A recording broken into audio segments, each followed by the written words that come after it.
Hello बच्चों, कैसे हाल चाल है बेटा। तो बच्चों, हम लोग डिफरेंशियल ज्योमेट्री के अगले वीडियो पर आ गए हैं और इस वीडियो में बेटा हम लोग कुछ इंपॉर्टेंट बातों को पढ़ने वाले हैं। देखो बेटा, डिफरेंशियल ज्योमेट्री के बहुत सारे वीडियो अपलोड हो चुके हैं। कहाँ मिलेंगे?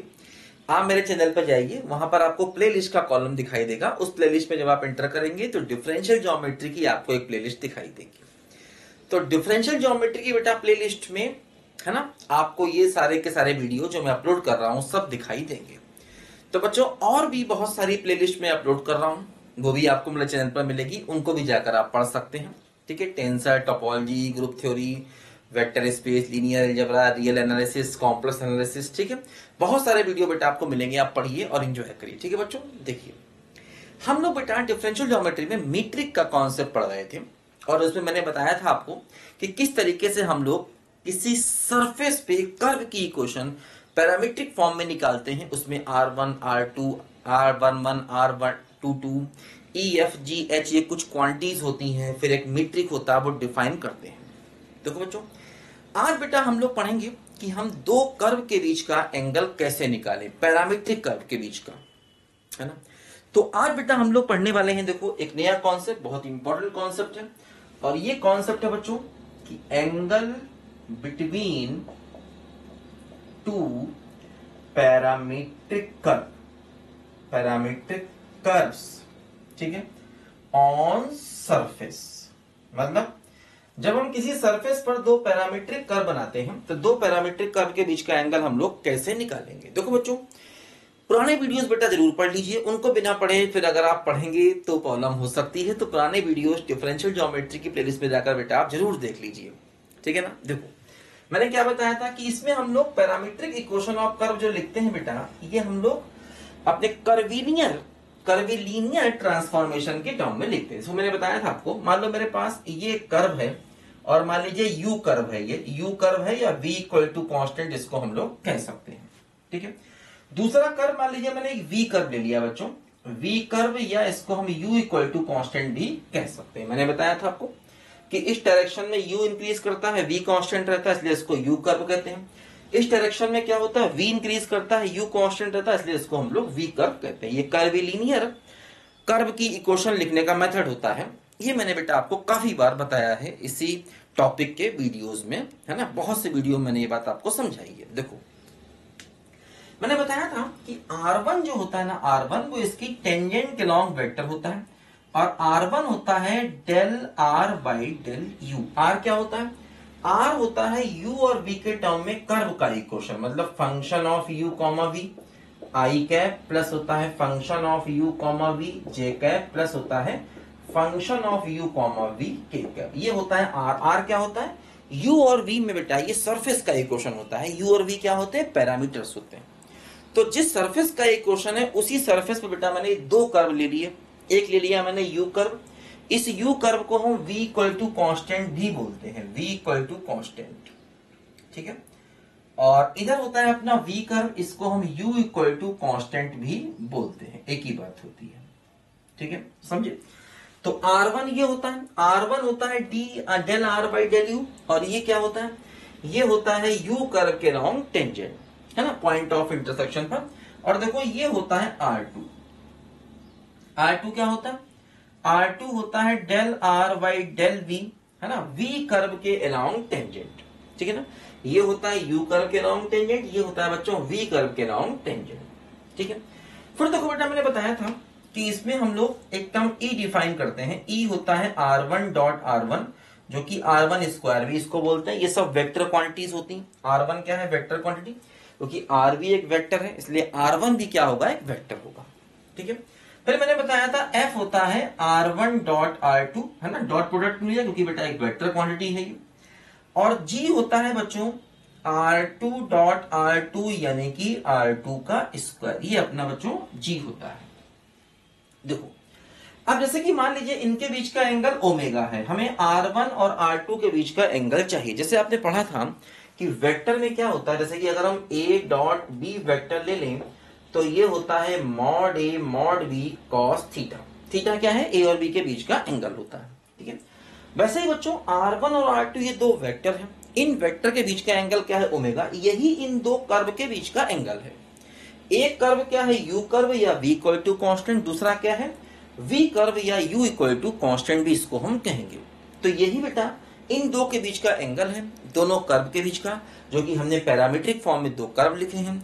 और यही R1 और R2 के बीच का भी एंगल है, क्योंकि R1 क्या होता है, u कर्व के अलोंग टेंजेंट की डायरेक्शन या उसका स्लोप, और R2 क्या होता है, v कर्व के अलोंग जो टेंजेंट बनाते हैं उसका स्लोप। ठीक है, तो R1 R2 हमको मालूम है। तो देखो यहां से अगर हम R1 डॉट R2 निकालें तो ये होगा mod of R1 mod of R2 cos omega.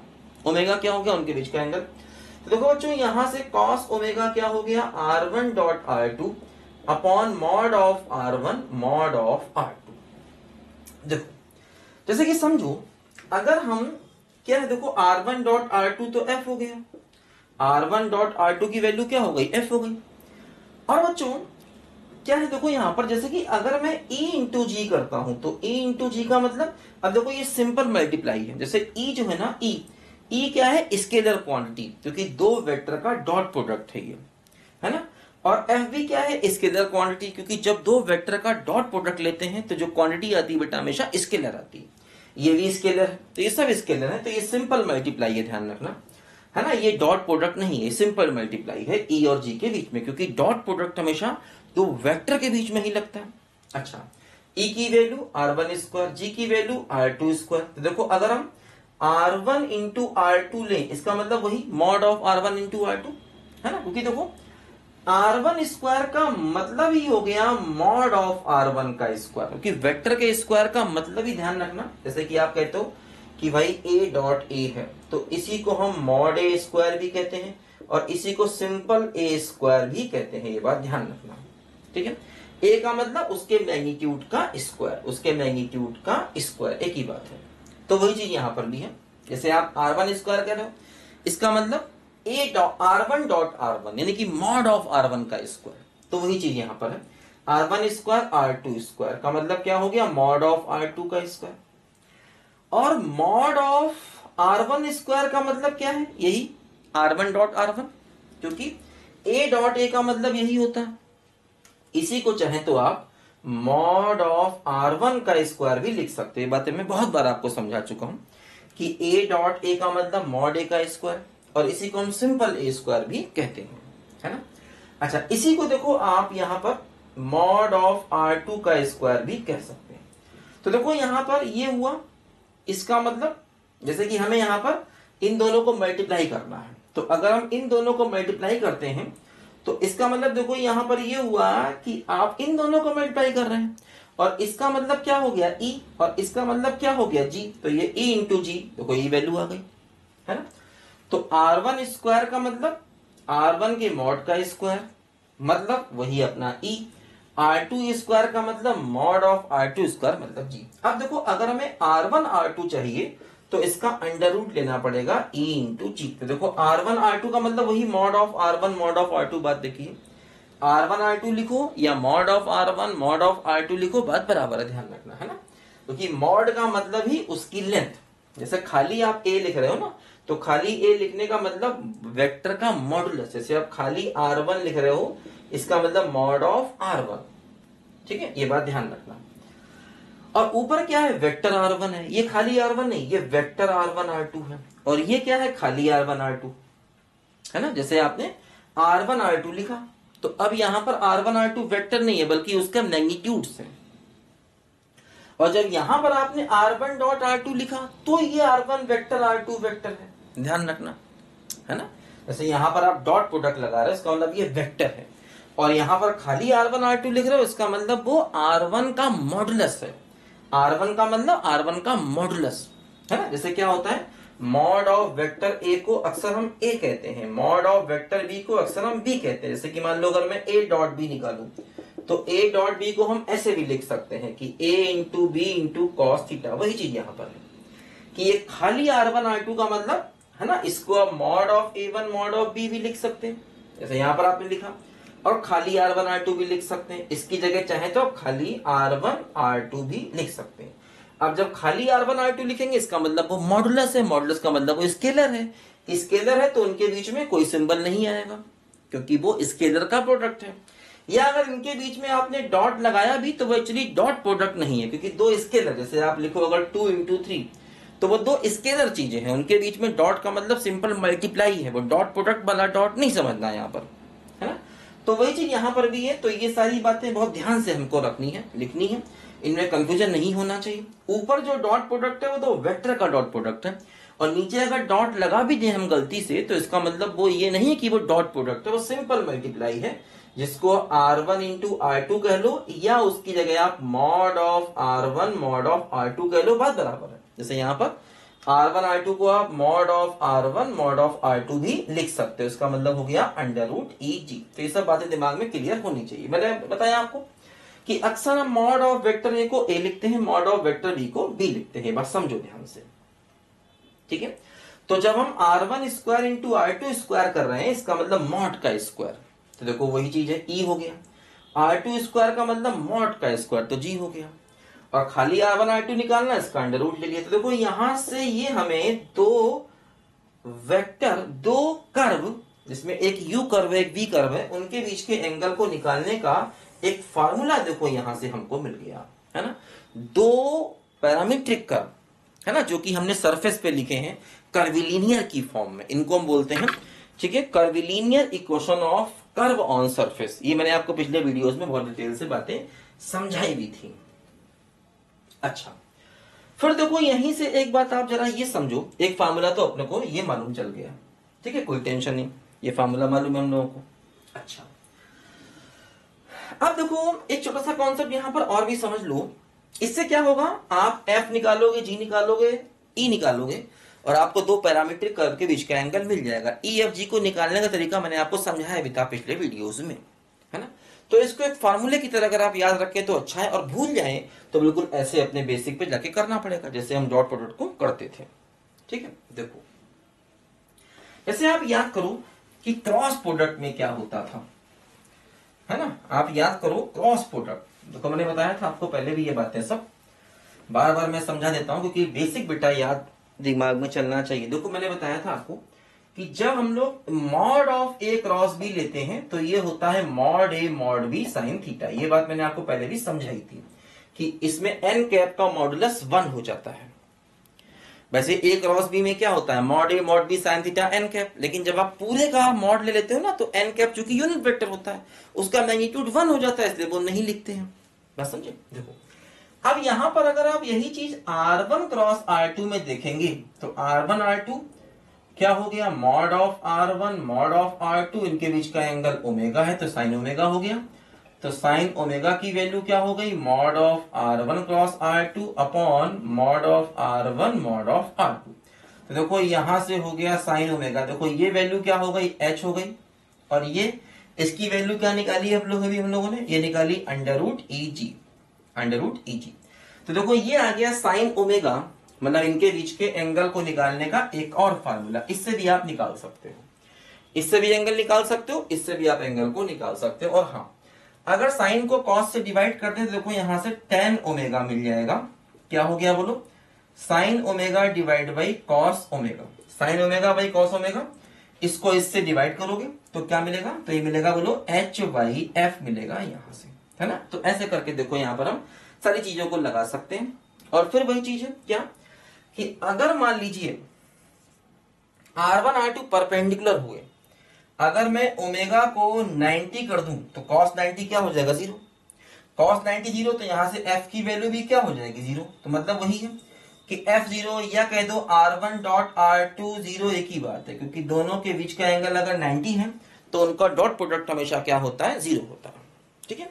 तो यहां पर R1 डॉट प्रोडक्ट R2 है, डॉट प्रोडक्ट है, तो ऑब्वियस ये वेक्टर क्वांटिटीज है, ध्यान रखना, ठीक है। तो ये बात दिमाग हमको लगाना है, कहां पर वेक्टर है कहां पर स्केलर है, सारी बातें आपके सामने यहां पर बेटा ने रखी, ठीक है।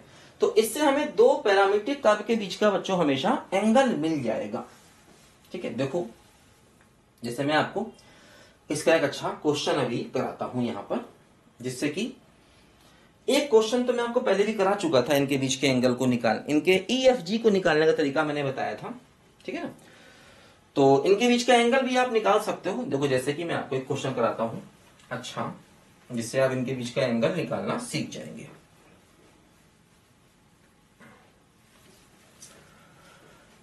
गाड़ी बुला रही है, सीटी बजा रही है, चलना ही जिंदगी है, चलती ही जा रही है, गाड़ी बुला रही। हाँ देखो, एक क्वेश्चन मैं आपको बढ़िया कराता हूं, जिससे कि आपको देखो, मान लो हमें R इक्वल टू दिया गया है U into V I cap plus U square minus V J cap plus U square into V K cap, और हमसे कहा जाए कि find angle between U equal to 2 and V equal to 3 curves. देखो ये दो कर्व दिए गए, मतलब U और V की वैल्यू दी गई है हमको, ये मतलब दो अपने वही पैरामीट्रिक कर्व हो गए, एक U इक्वल टू कॉन्स्टेंट और एक V इक्वल टू कॉन्स्टेंट। ठीक है, इनके बीच का बच्चों एंगल निकालना है, तो बीच का एंगल निकालने के लिए क्या करना पड़ेगा आपको, EFG की वैल्यू निकालनी पड़ेगी। वो कॉस ओमेगा के फार्मूला से हम लोग इसको क्वेश्चन को करेंगे। अभी देखा हम लोगों ने कॉस ओमेगा का फार्मूला क्या होता है, F upon under root EG। ठीक है, तो बस अगर हम F, E और G निकाल लेंगे तो इनके बीच का एंगल भी हमको यहां पर मिल जाएगा। ठीक है ना, तो अब बच्चा हमें क्या करना है, देखो सबसे पहले हमें R1 निकालना होगा। R1 का मतलब del R by del U, इसका U के रिस्पेक्ट में बच्चों हमें करना होगा बेटा डिफरेंशिएशन। R1 का मतलब डेल R बाई डेल, देखो U के रिस्पेक्ट में करना है डिफरेंशिएशन, तो क्या होगा बच्चों, V हो गया कांस्टेंट और I U का हो गया 1। यहां पर देखो U के रिस्पेक्ट में करना है तो हो जाएगा 2U और V का हो जाएगा 0 जे कैप, और यहां पर U के रिस्पेक्ट में करना है तो V बाहर आ गया U स्क्वायर का 2U इंटू के कैप, पार्शियल है ना, तो बाकी सबको हम कांस्टेंट मानेंगे। ठीक है, रिस्पेक्ट टू U करना है तो V कांस्टेंट है, I कांस्टेंट, U का 1 हो गया। यहां पर देखो रिस्पेक्ट टू U करना है तो 2U, इसका 0 हो गया। रिस्पेक्ट टू U करना है तो V बाहर हो गया, U स्क्वायर का 2U। ठीक है, अच्छा R1 की वैल्यू आ गई। R2 निकालो, क्या है, del R by del V। R2 का मतलब क्या हुआ, R2 का मतलब हो गया del R by del V। ठीक है, रिस्पेक्ट टू V करना है डिफरेंशिएशन। देखो रिस्पेक्ट टू V करना है तो U कांस्टेंट है, I कांस्टेंट, V का 1 होगा। रिस्पेक्ट टू V करना है तो U का हो जाएगा 0 और V का हो गया -1 जे का। रिस्पेक्ट टू V करना है तो U स्क्वायर कांस्टेंट हो गया, V का 1 हो गया और K कैप हो गया। बस समझे, रिस्पेक्ट टू U करना है तो क्या हो गया, V इंटू आई कैप, ये 1 हो गया। ठीक है, रिस्पेक्ट टू U करना है तो 2U हो गया। रिस्पेक्ट टू U करना है, एक बार चेक कर लेते हैं इसको, है ना।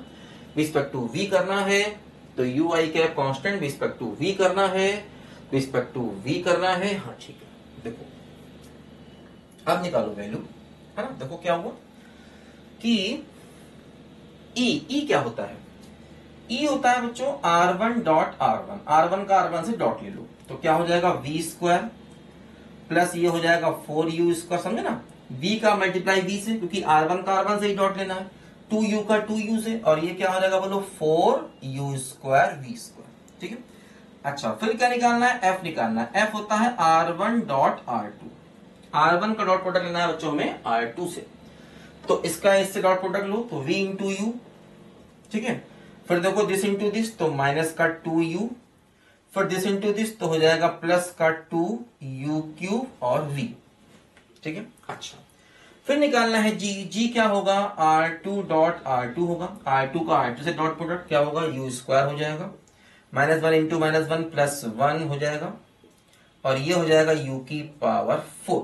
अब देखो यहां पर ये सारी वैल्यू ये इसमें रखो, U2 V3 रखो, इसमें V की वैल्यू 3 है, एक बार चेक कर लेते हैं R1 डॉट R1 सही है कि नहीं, ये सही है, ये भी सही है। R1 dot R2 UV minus का 2U, 2U क्यूब V। ठीक है, R2 dot R2 U square plus 1 U4। ठीक है, अब ये वैल्यू इसमें रखो, क्योंकि ये हमें रखना पड़ेगा तभी तो आपको उस पॉइंट पर मिलेगा। बात समझे, तो रखो V को रखा 3 तो 9, U को रखा 2 तो 16, और 4U स्क्वायर 4, और ये कितना हो गया 9। ठीक है, V स्क्वायर हो गया 9, 4U स्क्वायर 4 16 हो गया, 4U स्क्वायर हो गया 4, V स्क्वायर हो गया 9। ठीक है, जो भी इसकी वैल्यू है 25 प्लस 144, तो कितना हो गया 169। ठीक है, ये आ गया, कोई टेंशन नहीं। बोलो भाई टेंशन तो होनी नहीं चाहिए लाइफ में कभी, वैसे बेटा टेंशन तो बच्चों लाइफ में कभी भी नहीं होनी चाहिए। देखो u v की वैल्यू पुट करो, क्या होगा यहाँ पर, u है 2 v है 3 तो 6, u है 2 तो कितना हो गया 4, और u है 2 तो u है 2 तो 8 इंटू 2 16 और इंटू v 3, तो क्या बचेगा 2 और 48 50 बचेगा। ठीक है, अब देखो इसे मैंने यहाँ डॉट लगा दिया, तो डॉट का मतलब मल्टीप्लाई है, कोई डॉट प्रोडक्ट थोड़ी है। बात समझा नहीं, बातें ध्यान रखना हमेशा। uv का मतलब 6 माइनस 2u का मतलब 4 और 2uq, uq का मतलब 8 इंटू 2 16 और इंटू 3। ठीक है, चलो खैर यहां वैल्यू पुट करो, u स्क्वायर का मतलब 4 प्लस 1 u का पावर 4 मतलब 16 तो 21 हो गया। देखो इसमें वैल्यू पुट करो तो क्या हुआ, cos ओमेगा बराबर f का मतलब 50 और अपॉन अंडर रूट e का मतलब 169, ठीक है, और इंटू 21, तो ये हो गया 50 अपॉन, ठीक है, अंड f अपॉन f हो गया ये अपॉन अंडर रूट e 169 और g हो गया ये। तो देखो ये क्या हुआ 13 और अंडर रूट 21, ये हमारा देखो cos ओमेगा आ गया। ठीक है, तो इससे हमें इन दोनों कर्व के बीच का एंगल यहां पर मिल जाएगा। इजी है काफी, है ना। तो जब भी हमें दो पैरामीट्रिक कर्व के बीच का एंगल निकालना होगा इस फॉर्मूले को बेटा यूज करना होगा। ठीक है, लिखो जरा ध्यान से। मतलब ये कौन से कर्व है, ये सरफेस पे लाई करने वाले कर्व है ना, ये दो सरफेस के बीच के कर्व हैं, ये बात ध्यान रखना। ठीक है, लिखो ध्यान से इसको।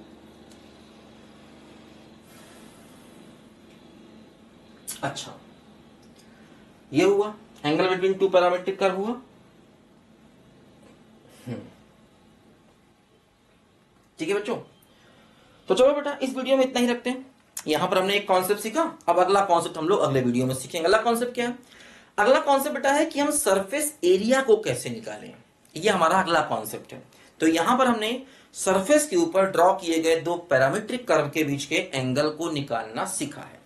तो अगला कॉन्सेप्ट क्या है बेटा, अगला कॉन्सेप्ट है सरफेस एरिया को कैसे निकालें। उसके बाद हम पढ़ेंगे आगे जो हम मीट्रिक लिखते हैं उस मीट्रिक का मतलब क्या होता है, वो मीट्रिक क्या रिप्रेजेंट करता है, इसको बेटा हम लोग सीखेंगे। ठीक है बच्चों, चलिए बेटा मिलते हैं ब्रेक के बाद, तब तक के लिए बाय बाय।